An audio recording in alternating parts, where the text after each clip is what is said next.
Entre estas personas hay más emprendedores y gerentes de lo que parece. Pero muchos solo alcanzan parcialmente sus metas. Juntos podemos hacerlo mejor. La gerencia se aplica en todo, en tu trabajo, en tus estudios y en tu crecimiento personal. Por eso en Gerencia para Todos les daremos las herramientas de liderazgo eficaces y necesarias. Herramientas para ayudarlos a mejorar su capacidad gerencial y mejorar sus vidas. El liderazgo es para todos.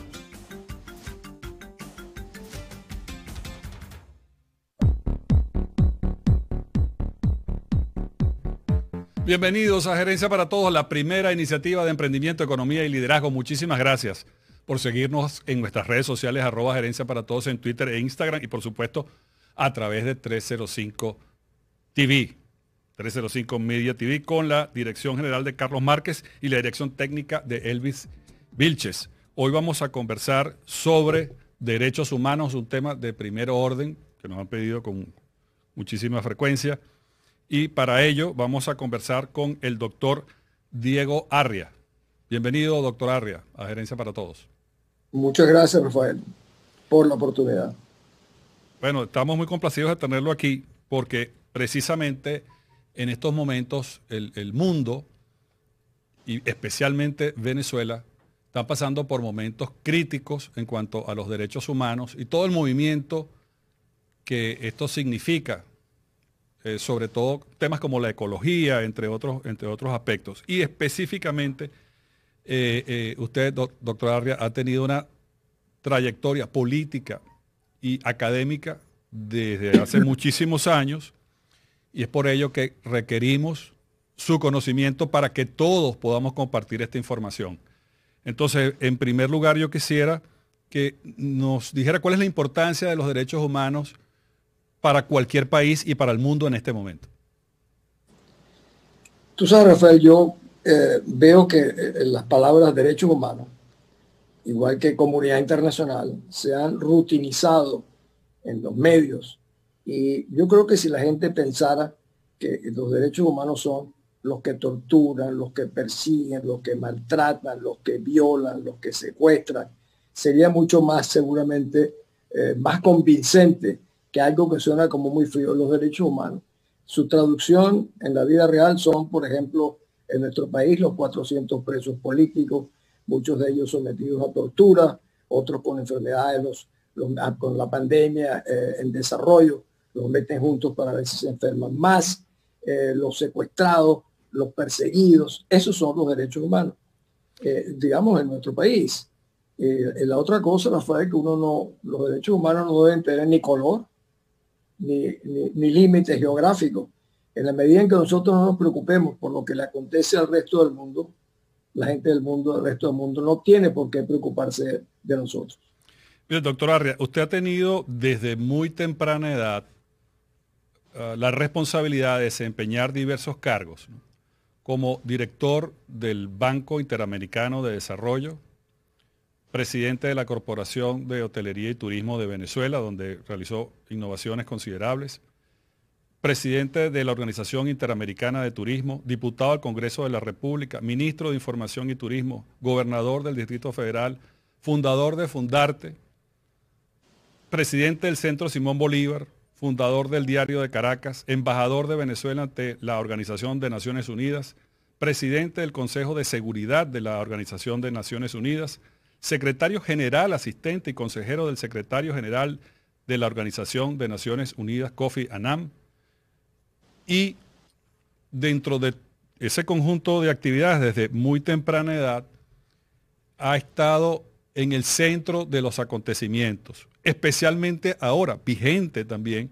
Por eso vamos a ver a continuación una intervención que usted realizó en Ginebra muy recientemente, que por favor necesito que la comente, ¿no? Vamos a comenzar. Me permite solo hacerte un comentario. Sí. Oí esa lista que me apena mucho su extensión. Es una razón más para decirte que cómo yo no puedo estar agradecido a mi país, a quien se lo debo todo, cuando he tenido todas esas oportunidades. Y cómo no ser un hombre feliz que se siente sumamente realizado y más que satisfecho y sobre todo agradecido a mi país. Era solo eso, Rafael. No, muy buena acotación. Y también el hecho que esos cargos los desempeñó con éxito, como vamos a ver a continuación. Y además, no es solo que es historia, sino que en este momento vamos a ver, por ejemplo, su participación en esta cumbre, donde se ve también el networking y el reconocimiento internacional que ha tenido por gestiones, especialmente como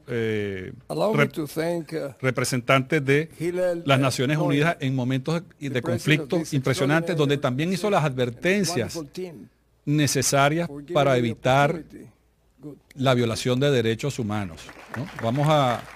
Quisiera que me comentara brevemente qué pasó aquí durante esta conferencia y después vamos a escuchar parte de su intervención. Bueno, eso fue el año pasado, durante la celebración, la apertura del Consejo de los Derechos Humanos de las Naciones Unidas. Y hay una organización que se llama Human Rights Watch, de la cual yo estoy en su consejo asesor, e incluso presido esa campaña para expulsar a Maduro del Consejo de los Derechos Humanos, en el cual tuve la oportunidad de intervenir, para expandir lo que era mi visión de los derechos humanos a nivel mundial, pero al mismo tiempo referirme de manera muy específica a nuestro país, que yo indicaba en esa charla como capturado por una corporación criminal que había instalado en Venezuela una narcotiranía, y apelaba a la comprensión de la comunidad internacional, a que realmente entendiera a qué estábamos enfrentados y que nos ayudaran de la manera más conveniente. Vamos a escuchar la intervención a continuación. Y allí vi los cuerpos esa mañana que el día antes los morteros serbios habían matado a 12 niños, estaban los pedazos del cuerpo. Esa misma tarde, en una población que se llama Michi, vi cómo una familia musulmana entera había sido asesinada y sus cuerpos incinerados. Eso me ha, sin la menor duda, marcado para toda la vida.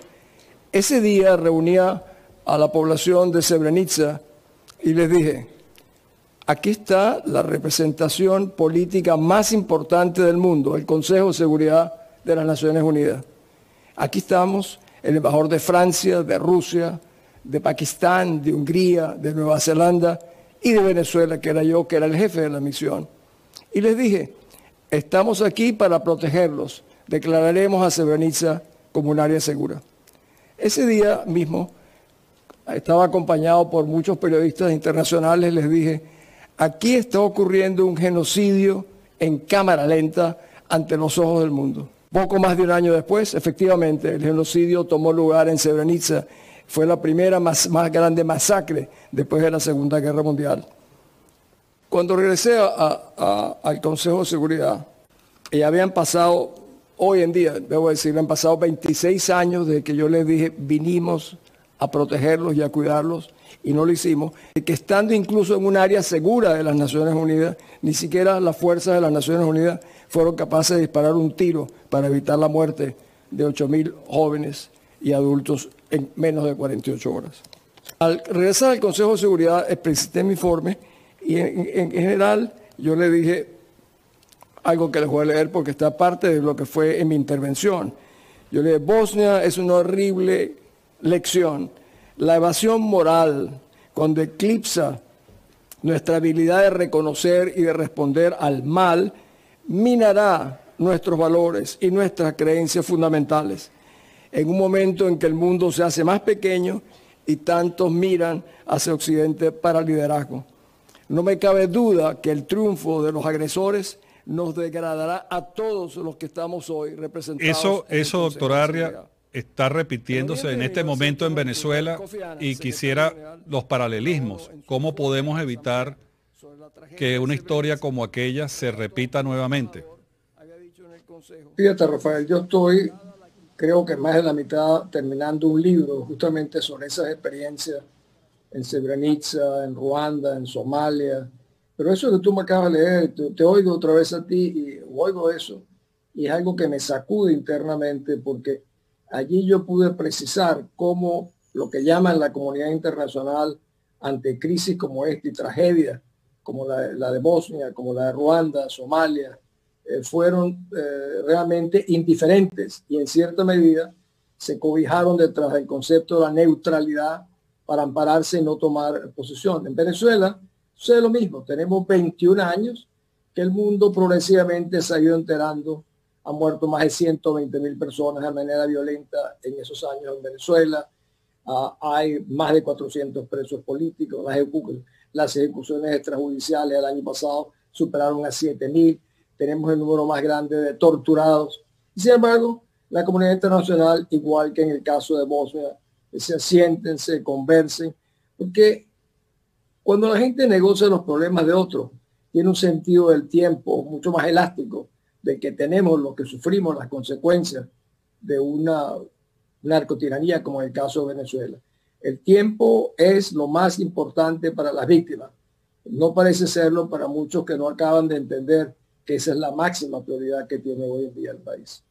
Por cierto, estas actuaciones del doctor Arias son prácticamente en este momento, pero también queremos hacer ver, sobre todo a los jóvenes que ven este programa, buscando modelos exitosos de vida, cómo inició Diego Arria esta carrera. Vamos a ver a continuación una fotografía de un muy joven Diego Arria y quisiera que el doctor Arria sea quien la comente. Es una fotografía en la que él está con el entonces, me imagino que era entonces senador Robert Kennedy. Quisiera que nos comentara sus impresiones de aquel momento, por favor. Pues sí, era bastante más joven, tenía 25 años en ese momento. Y era en el Banco Interamericano de Desarrollo en Washington. Y yo fui el primer presidente de la asociación de todo el personal del banco. Y hicimos un busto del presidente Kennedy e invitamos a su hermano, el senador Kennedy, para inaugurarlo. Ese día habló Felipe Herrera, que fue el primer presidente del banco. Habló Robert Kennedy y hablé yo. Y fue un acto muy emocionante. Kennedy incluso lloró un poco porque yo cité a Frost, que era el poeta preferido de Kennedy. Un gran abrazo. Y al día siguiente un carro me atropelló y pasé 5 o 6 meses en un hospital y casi perdí la pierna izquierda. Ese por supuesto es un recuerdo marginal a ese evento, Rafael. Bueno, pero efectivamente se recuperó. Eso no impidió que usted continuara su carrera. No, para nada. Así que también es un ejemplo de lo que es la voluntad. Y esa voluntad también se vio en discursos muy importantes que pronunció en la ONU. Vamos a verlo a continuación, que es el video número 4, señor director. Que vive el pueblo de Bosnia y Herzegovina recuerda el título de la novela del premio Nobel García Márquez, Crónica de una muerte anunciada. Desde hace un año, la opinión pública mundial viene anticipando lo que hoy ha resultado cierto, que con pleno conocimiento de la humanidad, los serbios están realizando un proceso de exterminio de todo un pueblo que amenaza con convertirse en crónica de una muerte ya ejecutada, en este caso de la República de Bosnia y Herzegovina. Sus comentarios al respecto de este momento, esto que ocurrió en el seno de la Organización de Naciones Unidas. A mí era indignante ver cómo el mundo, en pleno conocimiento, porque esto no es como la época de la Segunda Guerra Mundial, que la gente decía que no se ven que los alemanes tenían campos de concentración. Esto ha estado en televisión, en las redes durante muchos años. El vivir en negación de la realidad, conociendo la realidad, es realmente algo delictivo.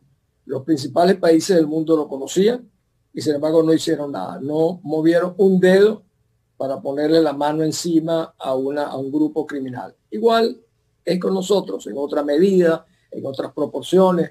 Los principales países del mundo conocen de la crueldad del régimen venezolano, de la crueldad que ha llevado incluso y de la corrupción a los Estados Unidos a ponerle precio a la cabeza, no solo de Maduro, sino de sus principales cómplices en esta corporación criminal. Conociendo todo eso, debería ser más que suficiente para incluso realizar una operación policial para recoger a tantos criminales. Pero, te repito, la comunidad internacional es un nombre muy abstracto, Rafael. Para nosotros en Venezuela realmente la comunidad internacional significa los Estados Unidos. que son los únicos que en un momento dado pudiesen tener la capacidad realmente para hacer algo efectivo por nosotros.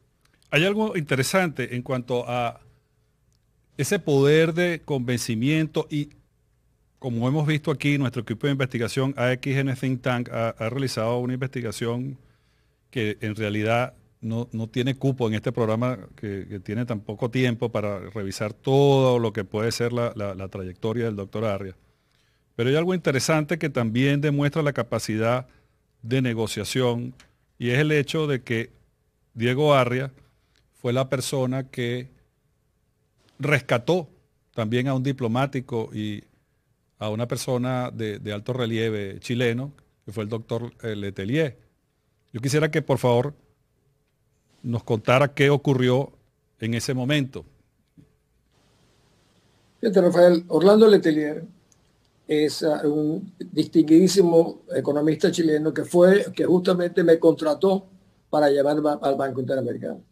Luego él y su mujer fueron los padrinos de mi hija Carolina. Como te imaginarás, tenemos una relación muy profunda.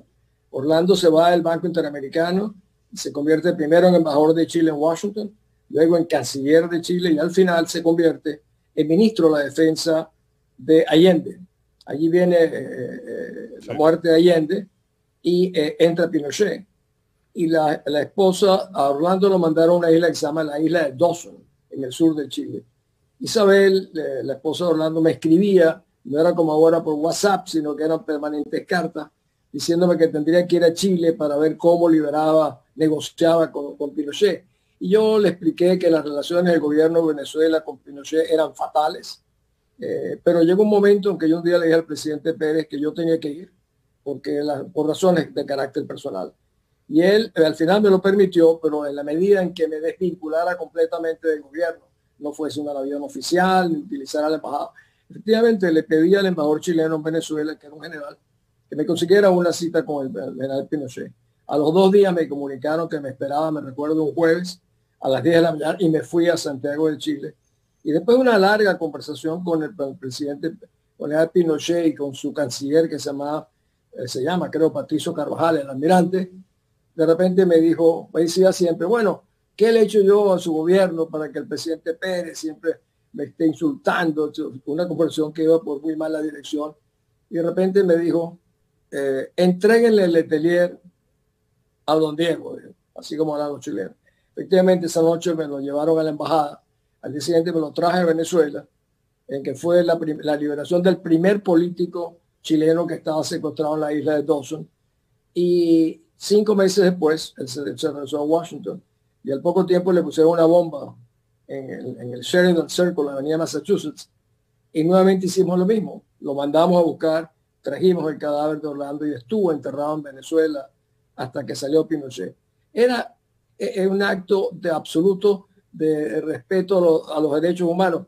Él era socialista, yo para nada socialista, él era mi amigo, era otro ser humano. Así siempre he visto yo, sin color, sin ideología, lo que significa los derechos humanos. Y este hecho lo traemos a colación precisamente por eso, porque la democracia y la labor que debemos hacer, las personas que creemos en la democracia y que nos denominamos demócratas, debemos demostrarlo en la acción, porque eso es lo que precisamente me llama la atención del doctor Arias, que se demuestran las cosas en la acción, no solo en el discurso, sino en el logro. Y eso es algo que debo decir, en opinión de este programa y en opinión mía propia, pareciera que no se aprecia en nuestro país. Es decir, que teniendo una persona que tiene el networking, el conocimiento, la demostración, en este caso de negociaciones difíciles, diplomáticas, eficaces,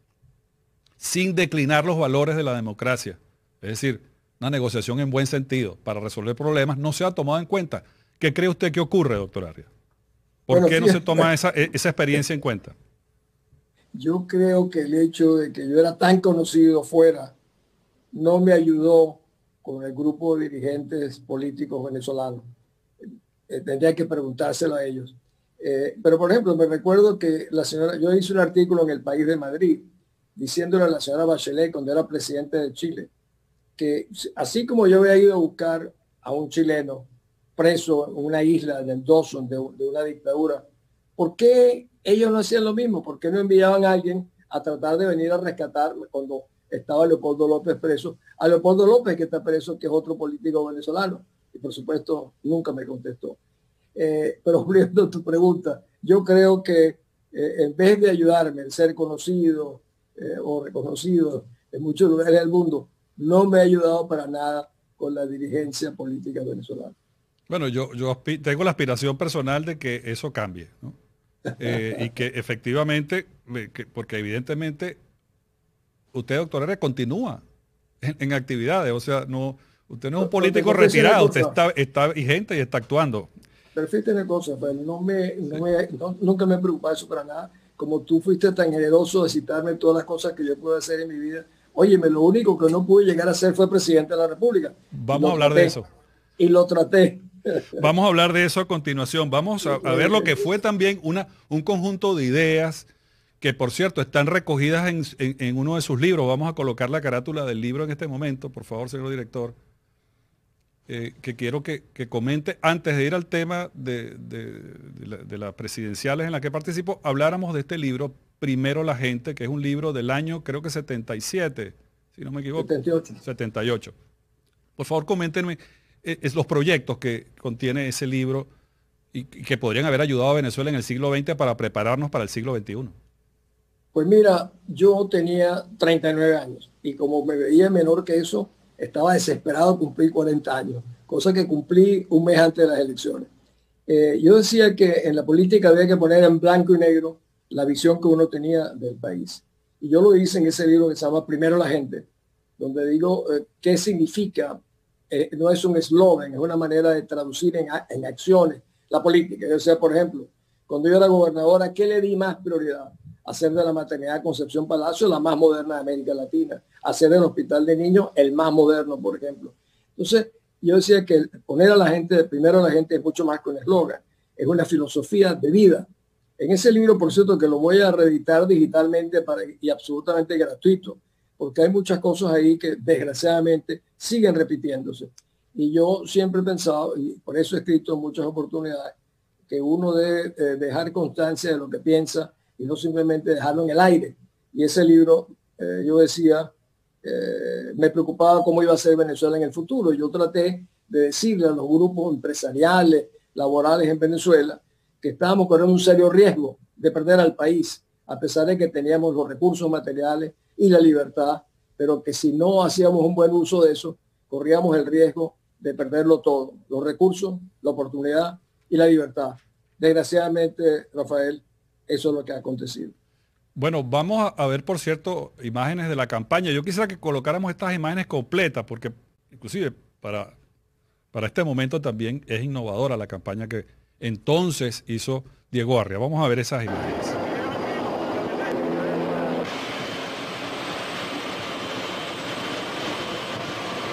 Diego Arria recorrió los barrios de Caracas, los más populosos. Lo hizo de una manera rápida, en un helicóptero. Y los activistas pues lo reciben en cada lugar en que va aterrizando el helicóptero. Y se enfrenta al electorado directamente para escuchar, para recoger las impresiones y las necesidades de la gente.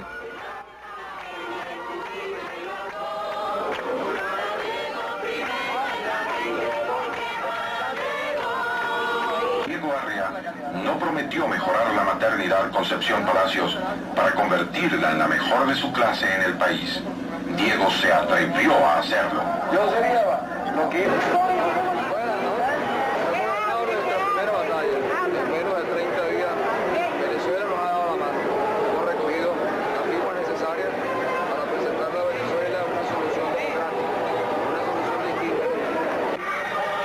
se cumplieron todos los requisitos electorales, como fue la recolección de las firmas, etcétera, para poder hacer la inscripción. Es imposible casi llegar a el doctor Diego Arria. Es casi imposible llegarle porque el público no lo deja. Porque no me dan chancecito, amigo. ¿Ah? Gracias, mi querido amable. ¿Me permite? Es que no me lo deja, pero denme un chance así. Mira, más besito, para bendito sea Dios. Por cierto, doctora, ahí en las imágenes vemos que tenía un público también dentro de las mujeres, pues que son unas votantes importantísimas, tenía bastante apila ahí, ¿no? Muy afortunado y agradecido. Sí, vamos a seguir viendo las imágenes a continuación, señor director. Ahí vemos también, bueno, subió con mucho vigor hasta edificios muy altos para enfrentar las críticas también de la gente, ¿no? Yo recorrí todos los bloques del 23 de enero, escalera por escalera. Me acuerdo que al final de subir como 14 escaleras me tomaba una botella de Pepsi Cola familiar completa. Ahí, por ejemplo, está hablando del tema educativo. Vamos a escuchar. Segundo, el problema de la repitienda no es un problema de los estudiantes. La culpa de un sistema que no se ha preocupado por formar gente de calidad hacia el futuro. Hay una falta de atención y una subestimación a los niveles primarios y secundarios de la educación realmente lamentable en el país. El problema de la política universitaria es lo fundamental. Mientras no tengamos una política universitaria que encauce vocacionalmente a los jóvenes venezolanos, tendremos un alto número de repitientes. Cuando tengamos universidades más exigentes, como es esta, donde la gente se preocupa por el talento, tendremos mejores universidades. Y continúa la campaña. Interesante también que esta campaña enfrentó a grandes partidos, ¿no? Hay que tomar en cuenta eso. Claro, era el momento que Acción Democrática y COPEI tenían el 90% de los votos del país. Era el momento de mayor fuerza. Vamos a escuchar esta locución del doctor Arias. Yo les digo, está llegando el momento, porque el futuro lo comparten los jóvenes y sus padres. Él no tiene la culpa de que su papá sea rico. Él, como ustedes, estudió para formarse su propia profesión y formarse su propio destino en la vida. Yo aspiro a que ninguno de ustedes le esté encargando la cuenta por la fortuna o no fortuna que puedan tener sus padres, sino por lo que ustedes son. Y es un joven investigador de la agricultura de los más destacados que tiene el país. ¿Por quién vas a votar? Yo estaba a punto de preguntarte a ti, Soledad, si tú te ibas a salir de la soledad y me ibas a acompañar y me ibas a dar la mano a mí.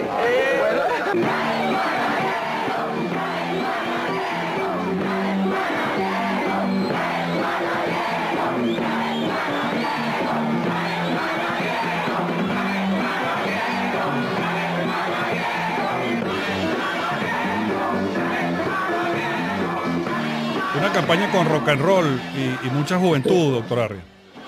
Pero tú sabes una cosa, que yo viendo eso ahora, tengo años que no lo veo, me doy cuenta de algo. Era muy vistosa la campaña, muy alegre, yo era un tipo mucho más joven, pero en el fondo, en la noche cuando yo me acostaba decía, no estoy preparado todavía para ser presidente.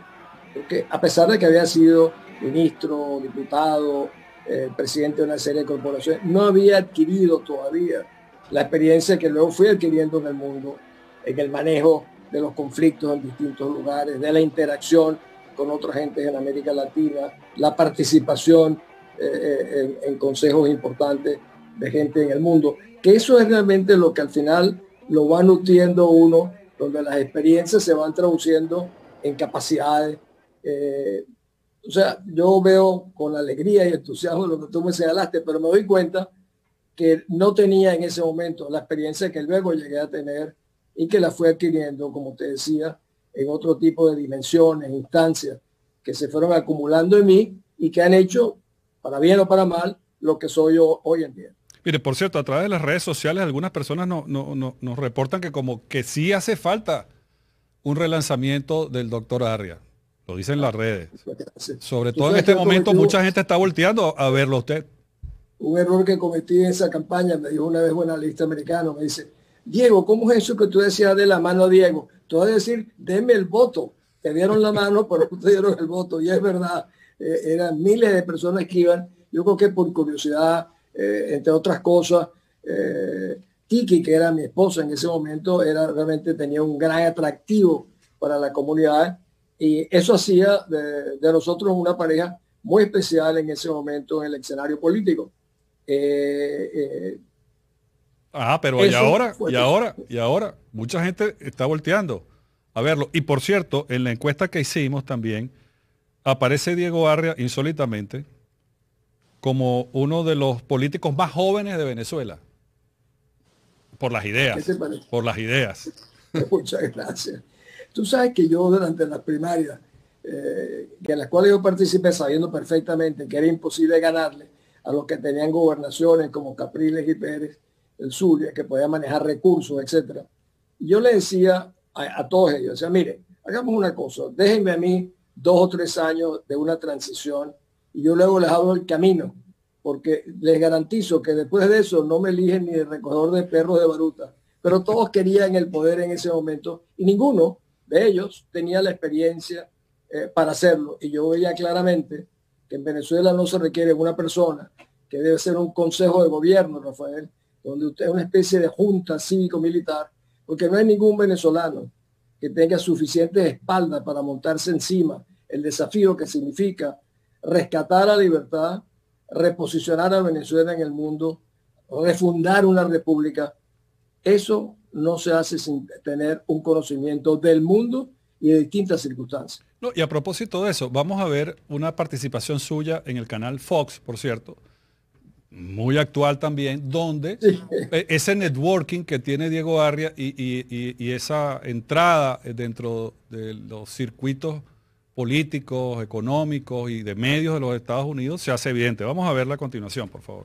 My next guest was Venezuela's former ambassador to the UN before Chavez and a former UN Security Council President, Diego Arria. And back with us, former Trump Deputy National Ahí está Security interactuando Advisor. precisamente, lo presentan precisamente por sus credenciales internacionales, diplomáticas, y está interactuando con una persona que fue consejera, la doctora Ferlin, que fue consejera de Donald Trump, ¿no? Empezando su gobierno.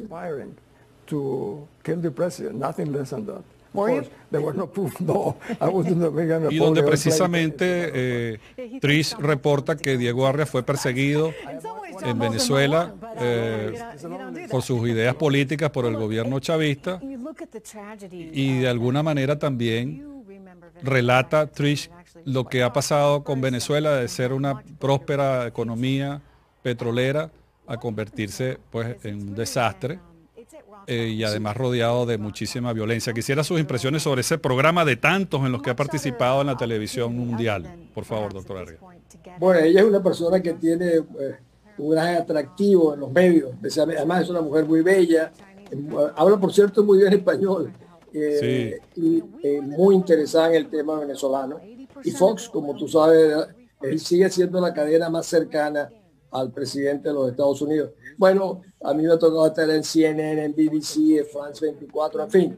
He tenido la suerte, Rafael, de poder presentar mi Pero idea. doctor Arria, ¿es suerte o es que lo convoca porque tiene el conocimiento y la experiencia?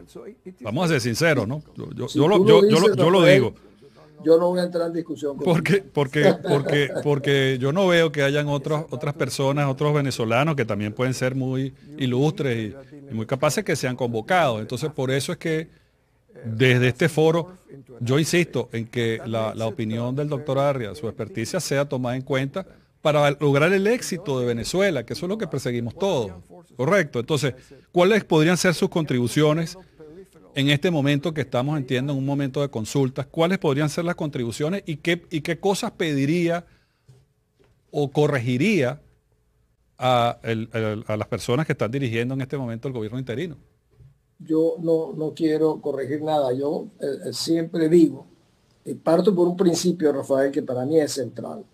Todo lo que soy se lo debo a ser venezolano. Y eso es una deuda que no puedo pagar sino contribuyendo. ¿Cómo? Para mí, yo soy absolutamente independiente, económicamente, políticamente. No soy subalterno de nadie que no sea realmente de mi familia. No soy subalterno político de nadie, ni comercial, ni económico de nadie.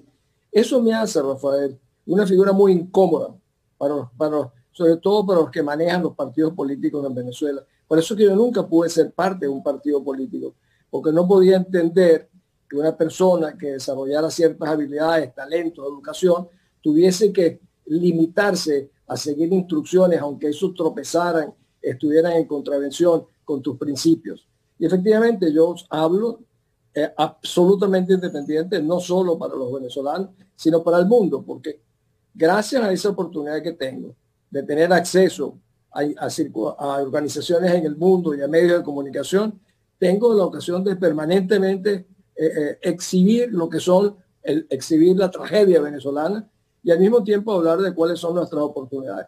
Bueno, yo, centrándome en lo de Venezuela, yo hice, Rafael, el primer video al día siguiente que Juan Guaidó asumió la presidencia interina y le dije, Venezuela tiene un nuevo presidente interino. Yo le digo a él que debe ser independiente de los partidos políticos e independiente de su jefe político López. Es la única manera que usted no quede amarrado y que pueda asumir el papel que la historia le ha dado. Desgraciadamente no ha sido el caso. Yo mantengo de que ha sido secuestrado y nunca podremos saber si Juan Guaidó, liberado, independiente, hubiese podido ser otra persona distinta a lo que presenciamos hoy. Bueno, queremos agradecer sus reflexiones y por supuesto, desde este programa insistimos, necesitamos que usted participe, claro, como usted está diciendo, de la manera adecuada, con respeto y en consideración de las ideas y la trayectoria que usted tiene. Te voy a decir una sola cosa sobre eso, fíjate, yo lo repito siempre, digo, el día que los venezolanos realmente entendamos lo que queremos al país, que lo que significa unirse, sumarse, no para un proyecto político, sino para rescatar al país y refundar a Venezuela, nos vamos a maravillar, Rafael, de las cosas extraordinarias que juntos, todos en el país, podemos hacer.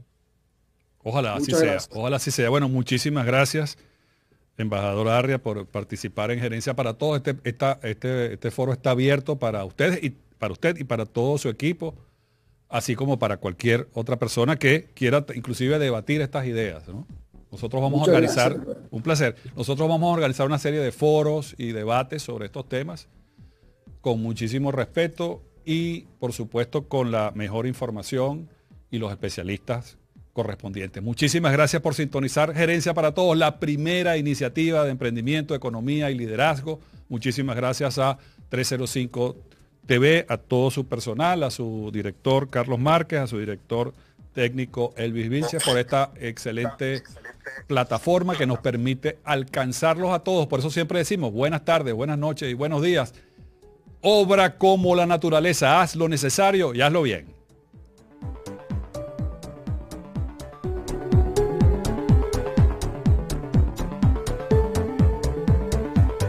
AXN Think Tank es un tanque de pensamiento constituido por especialistas en red para presentar soluciones a las empresas en materia de factibilidad económica, investigaciones de mercado, coaching, desarrollo humano.